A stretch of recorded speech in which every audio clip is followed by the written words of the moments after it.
This is Rome in 216 BC. At this point in history, Rome wasn't just a city. It was a high-speed meat grinder. Their entire system was built on a very simple, very terrifying logic, the war of attrition. If you beat a Roman army, they didn't surrender. They just went home, birthed 50,000 more angry toddlers, waited 20 years, and came back to punch you again. They were the uncopy and paste able empire. But then came Hannibal. He didn't have a massive empire.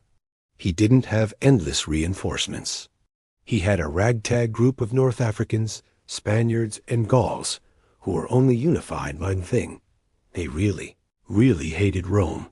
To win, Hannibal couldn't just win a battle. He had to break the logic of the legion. Meet the Roman leadership. Because Rome was a republic, they had 2 consuls who switched command every single day. Imagine a Fortune 500 company where the CEO changes every 24 hours. One guy, Paulus, was cautious.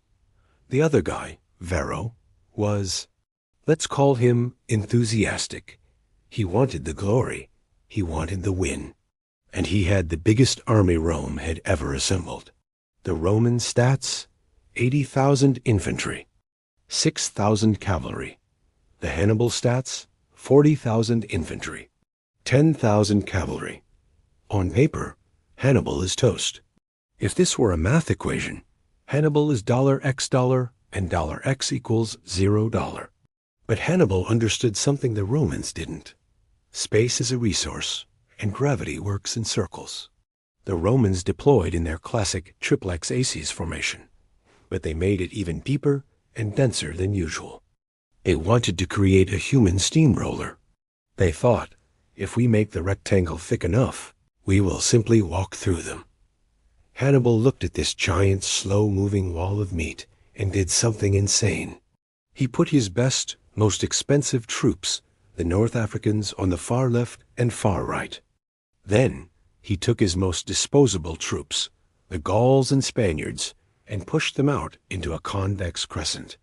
The hidden logic. He didn't build a wall. He built a spring. The battle starts. The Romans charge.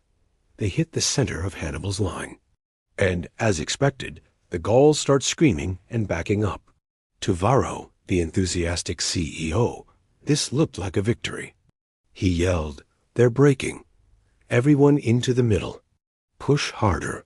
This is the user experience of the Roman soldier at this moment. 1. You winning. 2. You're pushing forward.